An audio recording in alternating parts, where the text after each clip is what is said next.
Аллаху Акбар, Аллаху Акбар.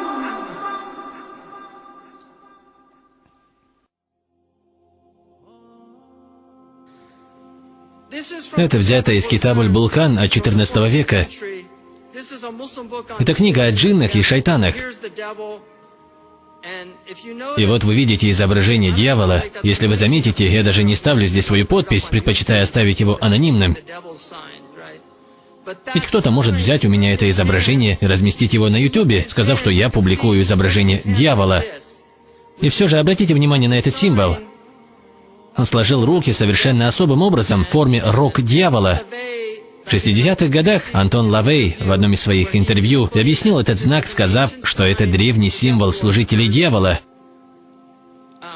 Бога, которому они поклонялись, называют Бафомет.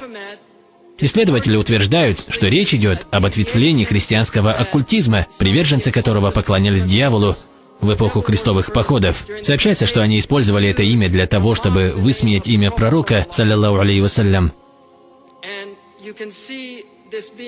Тот же знак вы можете увидеть и на этой картине, где, по всей видимости, изображена ведьма, которая фактически подражает дьяволу своими рожками.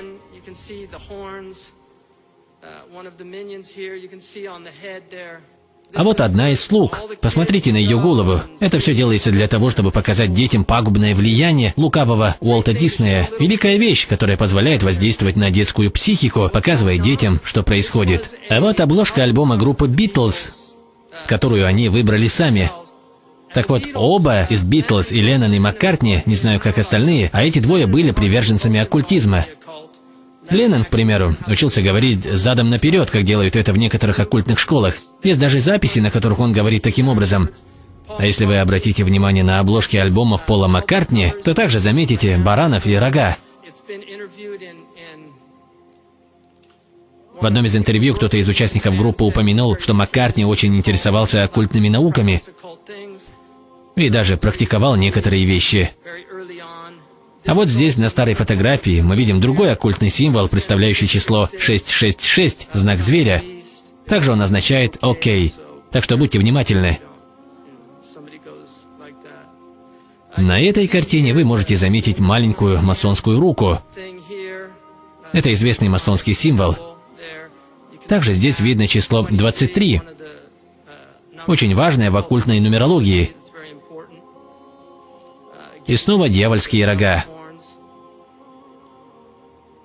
Пророк, саллиллаху алейхи вассалям, говорил, он сказал: «Я предупреждаю вас, как предупреждали людей все пророки о приходе Даджаля. Но также я хочу рассказать вам кое-что о Даджале, то, чего ранее не говорил никто. Он будет одноглазым и будет утверждать, что он Бог, а Бог не может быть одноглазым». Мне кажется очень странным тот факт, что культ одноглазого человека так широко распространен в поп-культуре.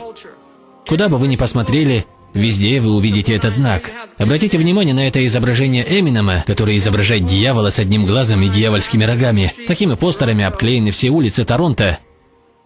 А все эти одноглазые анимационные персонажи, которых называют миньонами. Я не говорю о каком-то тайном заговоре, но поймите, множество людей даже не понимают, о чем идет речь, что означают все эти символы. Нельзя сказать, чтобы авторы этих анимационных персонажей все были вовлечены в заговор. Это всего лишь плод воображения, но дьявольского воображения, ведь их вдохновляет шайтан. Если вы хотите узнать корни этого заговора, то они в невидимом мире, с которым все мы имеем дело. Это часть борьбы рабов Божьих против сил, которые стремятся сломить людей. Видели ли вы, как кто-нибудь это делает? Может быть, вы сами делали такие фотографии? Скажите, кто бы сфотографировался таким образом? Почему? Я не видел никого, кто бы сделал так. Так почему же вы так делаете? Откуда взялась эта одноглазая одержимость? Что происходит?